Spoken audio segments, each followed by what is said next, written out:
హే cuties, ఎలా ఉన్నారు అందరూ? ఫస్ట్గా సెలబ్రేట్ చేసుకునే ప్రతి ఒక్కరికి హ్యాపీ దసరా. ఈరోజు మా మమ్మీ బాదం పప్పు ఇంకా వేరే ఐటమ్స్తో చాలా ఈజీగా అయిపోయే ఒక బర్ఫీ తయారు చేశారు. ఇది చాలా ఈజీ అండ్ హెల్దీ కూడా. ప్రాసెస్ చాలా సింపుల్. వెళ్ళిపోదామా మరి?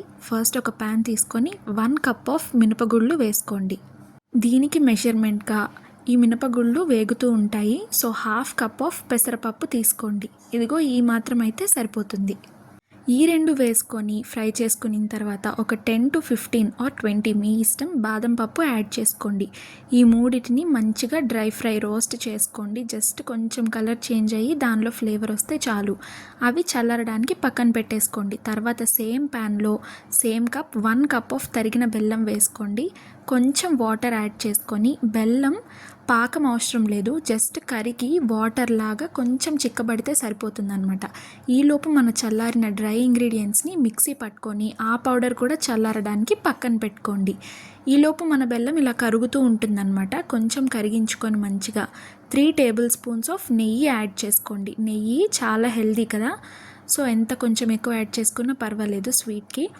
ఇలా కలుపుకుంటూ ఉండండి, తిప్పుకోండి బెల్లంలోకి. తర్వాత మన కూలైన బెల్లంలో ఈ పౌడర్ వేసుకొని మంచిగా లంప్స్ ఏమీ లేకుండా ఇలా కలుపుకోండి. దీనిలో ఏంటంటే పిండి కానీ బెల్లం కానీ రెండు చల్లారిన తర్వాతే చెయ్యాలి, లేదంటే స్వీట్ సరిగా రాదనమాట, ఉండలు కడుతుంది. ఇలాగా పూసగా ఉన్నప్పుడే మంచిగా కలుపుకోండి నీట్గా. అది కలిపే కొద్దీ దానిలో కొంచెం కలర్ చేంజెస్ అవుతాయి అన్నమాట. ఈ స్టేజ్కి వచ్చిన తర్వాత 1 కప్ ఆఫ్ పాలు యాడ్ చేసుకోండి. కాచి చల్లార్చిన పాలు వేసుకొని మంచిగా పాలంతా ఆ మిక్స్చర్కి పట్టేలాగా ఇలా మిక్స్ చేసుకోండి. దీనిలో కొంచెం కలర్ చేంజ్ అవుతుంది అనమాట డెలిషియస్గా, బట్ అప్పుడే అయిపోయినట్టు కాదు, ఇంకా అవ్వాలి. తిప్పుకుంటూ ఉండండి. దీనిలో 1 స్పూన్ ఆఫ్ యాలకుల పొడి, చిటికెడు సాల్ట్ వేసుకొని మంచిగా కలుపుకోండి. ఏ స్వీట్లోకైనా సాల్ట్ కొంచెం వేసుకోవాలి, తప్పదు. తర్వాత మళ్ళీ 1 to 2 టేబుల్ స్పూన్స్ ఆఫ్ నెయ్యిని యాడ్ చేసుకోండి. నెయ్యి టేస్ట్ని బాగా పెంచుతుంది, హెల్త్కి కూడా మంచిదే. దీనిలో అసలు పడేయాల్సినవి ఏమీ లేవు, అన్నీ హెల్త్కి మంచిదే. సో కాబట్టి నో ఇష్యూస్ అనమాట. ఇలా మంచిగా కలుపుకొని, నెయ్యి రాయడం వల్ల చూసారా ఎంత మంచిగా ఫ్లోట్ అవుతున్నట్టు కనిపిస్తుంది కదా.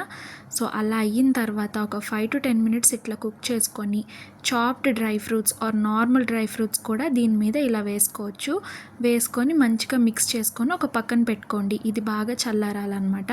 తర్వాత ఒక పెద్ద ప్లేట్ తీసుకొని దానిలో నెయ్యి ఇలా అప్లై చేసుకొని, మన పిండిని అంటే మనం చేసాం కదా ఆ మిక్స్చర్ని ఇట్లా పెట్టి నైఫ్తో మీకు నచ్చిన షేప్లో కట్ చేసుకొని, ఇలా మేమైతే ఇక్కడ ట్రయాంగిల్స్ షేప్లో కట్ చేసాము. నేనే కట్ చేశాను. ఎలా ఉన్నాయో కామెంట్ చేయండి. తప్పకుండా ఇది ట్రై చేసి ఎంజాయ్ చేయండి. Thank you so much. Please like, share and subscribe.